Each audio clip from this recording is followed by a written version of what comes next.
اعوذ باللہ من الشیطان الرجیم بسم اللہ الرحمن الرحیم۔ آج 11 اگست 2020 اور کافی دنوں کے بعد میں اپنے سننے والوں کے لیے اور دیکھنے والوں کے لیے آج کی ویڈیو چڑھا رہا ہوں۔ سب کو السلام علیکم ورحمۃ اللہ وبرکاتہ۔ خالد منصور ایرانی، کالم نگار اور موٹیویٹر۔ میں نے پہلے بھی یہ کہا ہے کہ میری کوشش ہوتی ہے کہ اگر وہ خاص ایونٹ، خاص موقع ہو یا کوئی ضروری چیز ہو تو اس پر میں گفتگو کروں۔ تو آج ایک گفتگو کا موضوع جو میں سعودی عرب پاکستان کے تعلقات، بالخصوص اس تناظر میں کہ جو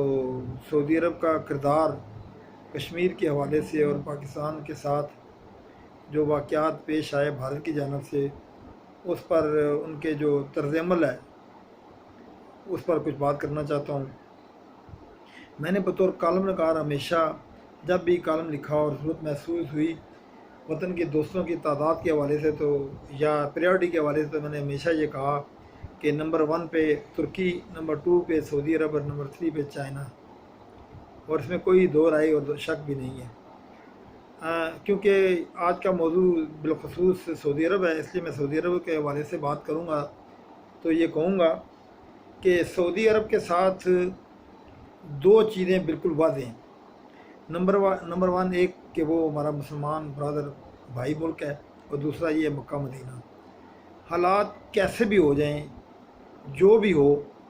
ایک بات پاکستان کی عوام کی جانب سے، حکومت کی جانب سے طے ہے کہ اگر خدا نہ خواستہ کبھی اگر مکہ اور مدینہ کی طرف دنیا کی کسی بھی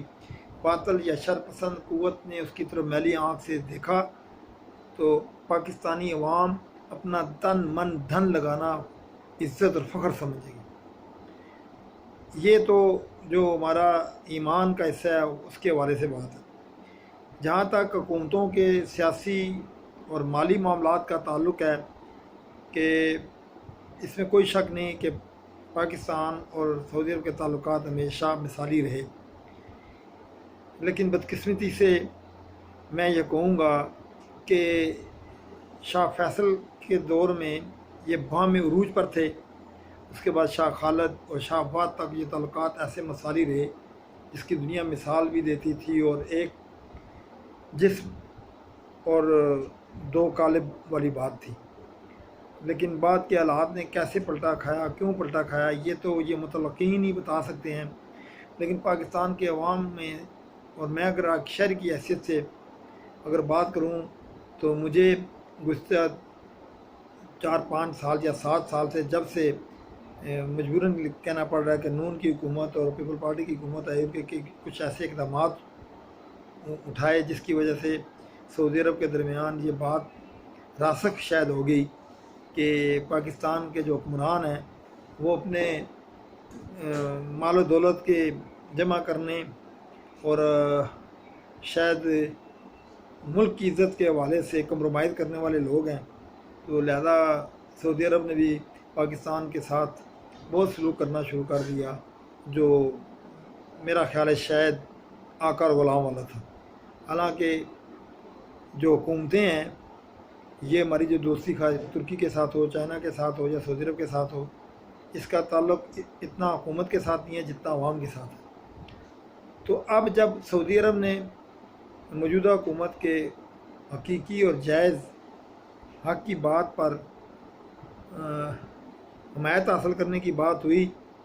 تو سعودی عرب نے معذرت کے ساتھ کہتا ہوں کہ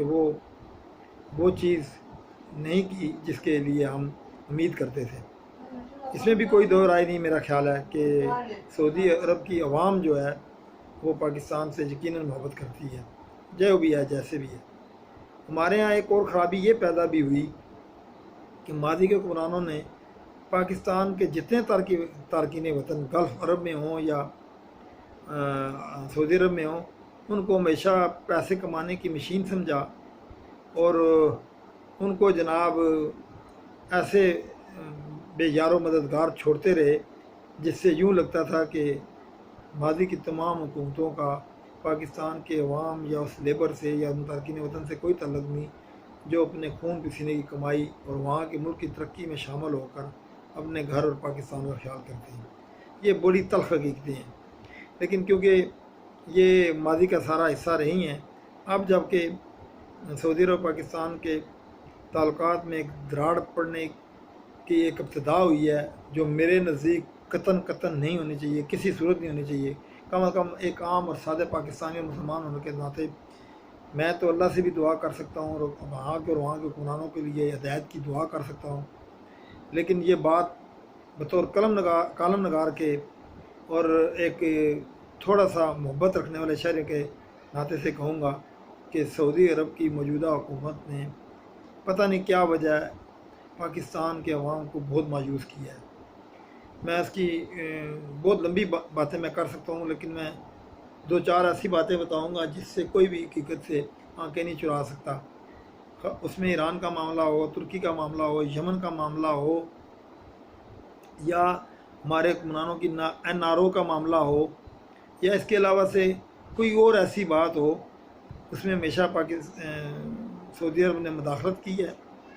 ہمارے حکمرانوں کے ساتھ مل کر۔ اور اس میں یہ نہیں کہتا کہ وہ ذمہ دار نہیں، وہ بھی ذمہ دار ہیں۔ ان سے مل کر پاکستان کے معاملات میں اتنی مداخلت کی کہ ہر بات کے بارے میں انہوں نے اپنی مرضیاں ٹھوس کے ہم سے غلط یا صحیح جو بھی فیصلے کرائے، جس کا نتیجہ یہ نکلا کہ وہ سعودی عرب کی حکومت یا حکمرانوں نے یہ سمجھا کہ شاید کہ یہ پاکستان کے جو حکمران ہیں وہ ہمارے زر خرید ہیں۔ اور پھر بدقسمتی سے دیکھیں،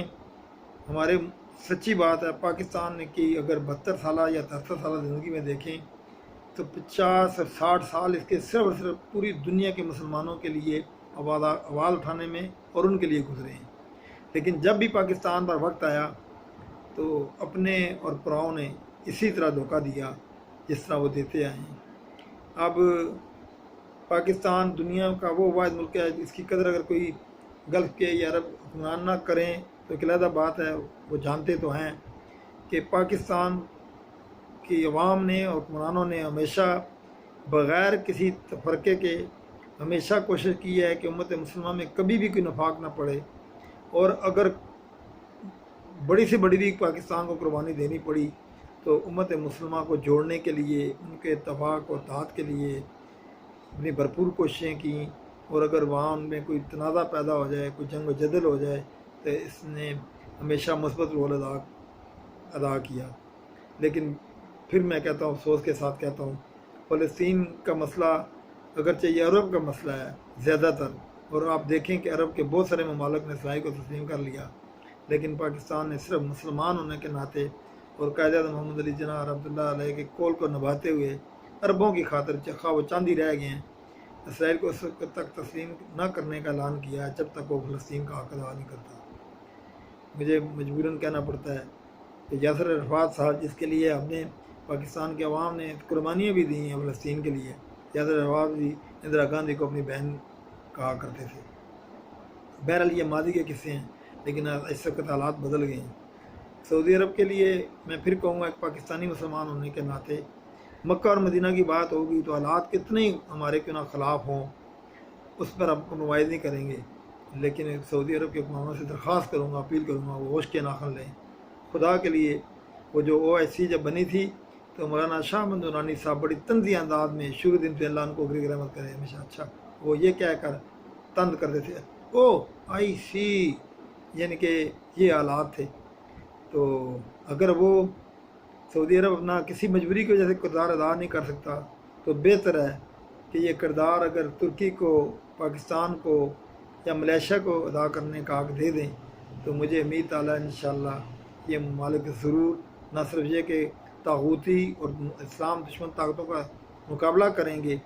بلکہ ان کو ناکو چنے بھی چبائیں گے، اور یہ دنیا کی بڑی طاقتیں ساری جانتی ہیں۔ رہا سوال سعودی عرب، اگر وہ یہ سمجھتا ہے، اب پاکستان کا ہر شہری، ہر مسلمان شہری دکھ کے ساتھ یہ سوال کرتا ہے کہ اگر سعودی عرب نے ہمیں $3 ارب امداد کے طور پر جو صرف بینک میں ڈپازٹ کے طور پر رکھنے تھے اس پر 3.2% سود دیتا رہا تو یہ ہر محب وطن پاکستان کا دل چھلنی ہوا۔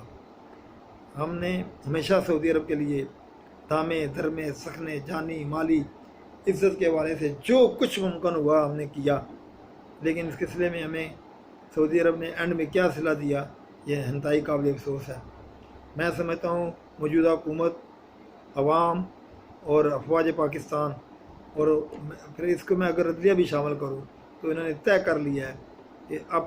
پاکستان اور پاکستان کے رہنے والے اور اس کے حکمران غلامانہ سوچ سے باہر نکالیں گے اور کسی کی خاطر کسی سے دشمنی نہیں لیں گے. اپنے لیے اور اسلام کے لیے جو حق اور سچ کی بات ہوگی اس پر ڈٹ کر کام کریں گے، خواہ ان کے ساتھ کوئی ملے یا نہ ملے. تو یہ بات سعودی عرب کے بھی حکمرانوں کو سوچنی چاہیے کہ اگر ایک پاکستان جو نہ صرف یہ کہ واحد ایٹمی قوت ہے بلکہ جنگی طاقت میں بھی اس وقت دنیا میں سب سے بڑی طاقت مانی جاتی ہے، اس کے ساتھ کوئی ایسا کام نہ کریں، ایسا کوئی بٹوارے والا نفاق والا کام نہ کریں جس سے پورے عالم اسلام کو نقصان پہنچے. پاکستان کو نقصان پہنچنے کا مقصد عالم اسلام کو نقصان پہنچنا ہے.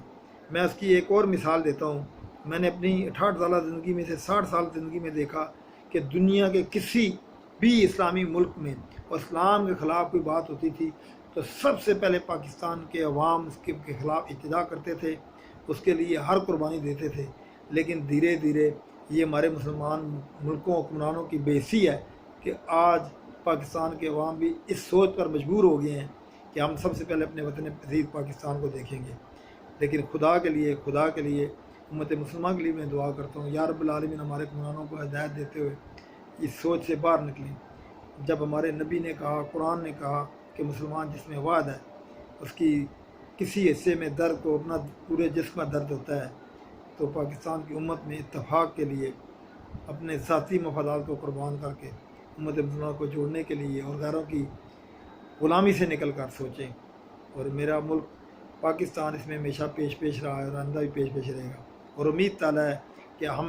ہمارا ملک اب ان ظالم حکمرانوں سے جان چھڑائے گا، اس وطن عزیز کو بھی، جنہوں نے اپنے ذاتی جیبیں بھرنے کے لیے، اپنے ذاتی اکاؤنٹ بھرنے کے لیے، اپنی ذاتی جائیدادیں بنانے کے لیے، صرف ذاتی دوستیاں پالنے کے لیے اپنے وطن عزیز کے مفادات کو قربان کر کے دنیا بھر میں بدنام کیا. اللہ تعالیٰ اس ملک کی حفاظت فرمائے. اس کی بنیاد لا الہ الا اللہ محمد صلی اللہ ہے، اور میرا ایمان ہے کہ اس کی حفاظت اللہ ہی فرمائے گا، کیونکہ اس کے بہت سارے دشمن ہیں. اور آج پتہ چل گیا ہے کہ کون اب بالکل اوپن ہو گیا ہے، خواہ وہ سی پیک کا منصوبہ تھا یا پاکستان کی ترقی کا منصوبہ تھا یا ایل کی ڈرلنگ کا منصوبہ تھا یا کسی اور اس طرح کی ترقی کا منصوبہ تھا. اس ملک میں کس نے دہشت گردی کے ذریعے امداد کو روک کر، بلیک میل کر حکم دے کر انوالو ہو کر اس ملک کے ساتھ کھلواڑ کیا. اب انف از انف. اللہ تعالیٰ میرے حکمرانوں کو بھی ہدایت اور رہنمائی دے. وما علینا الا البلاغ. بہت بہت شکریہ. والسلام.